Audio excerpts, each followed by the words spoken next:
आज मैंने संत कबीरदास जी के बारे में पढ़ा और जो कुछ भी समझा इस वीडियो में एक समरी नोट्स के रूप में बना रहा हूँ कि संत कबीरदास जी का जन्म बनारस के एक गरीब परिवार में हुआ। पूरा जीवन उनका गरीबी में बीता।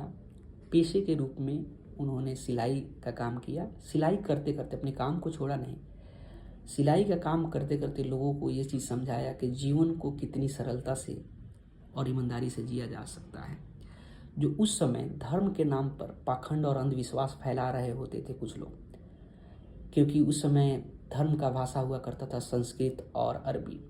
आम जनता को ये भाषा समझ में नहीं आती थी, तो कुछ धर्म गुरु उनको उल्टा सीधा समझा करके उनके ऊपर शोषण कर रहे होते थे।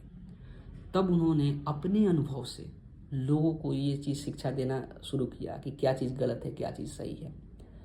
चूँकि इनकी भाषा इतनी आसान होती थी, आज भी हम जब उनकी दोहा पढ़ते हैं तो आसानी से समझ में आ जाता है और आगे भी समझ में आएगा अब लोगों को। चूँकि इनकी भाषा इतनी आसान होती थी कि आम जनता के दिल में जाके ये बात समाती थी और तब वो अपने में अच्छाई ढूंढ पाते थे।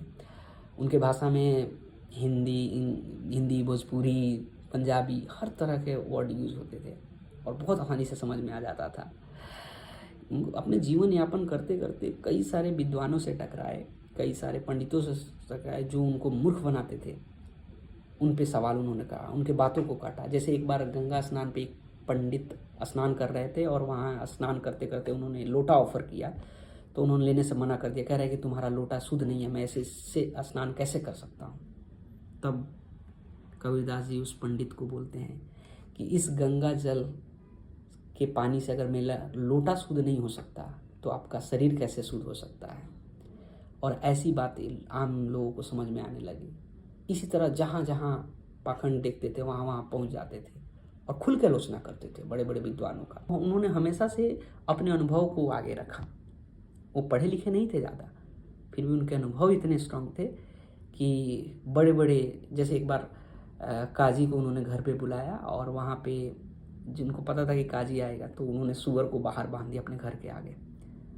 जब काजी आया तो बोलता है कि कहने को तो संत कहते हो और दरवाजे पे सूअर बंधा हुआ है। तब वहाँ पे उपदेश देते हैं कबीरदास जी, मैंने तो सूअर को बाहर बांध रखा है, लेकिन तुमने तो सूअर को मन में अंदर बांध रखा है। जब तुम्हारे मन में सूअर का विचार आया, तुमने घृणा पैदा किया और वही शब्द तुम्हारे मुख से निकल रहा है। तो ऐसे ऐसे उपदेश दे करके उन्होंने लोगों को समझाया कि जीवन कितना सरल तरीके से हम लोग जी सकते हैं। और ऐसे समाज में किसी भी तरह का अन्याय देखते थे वहाँ पहुँच जाते थे। कोई ऐसे उनको बड़ा छोटे का अंतर दिखाता था तो वो अपने प्रसंग से लोगों को समझाते थे कि बड़ा हुआ तो क्या हुआ, जैसे पेड़ खजूर, पंछी को छाया नहीं, फल लगे अति दूर। और ये बात कितना आसानी से समझ में आ जाता है। जिस समय कठिन भाषा होती थी संस्कृत, जो आम बात लोगों को नहीं समझ में आती थी, वो कोई अलग नई बात बताते थे। अगर उनको बातों को जोड़ के देखा जाए तो धर्म भी हमें यही सब सिखाता है, लेकिन धर्म की बातें सबको नहीं समझ में आती ना, संस्कृत होती है।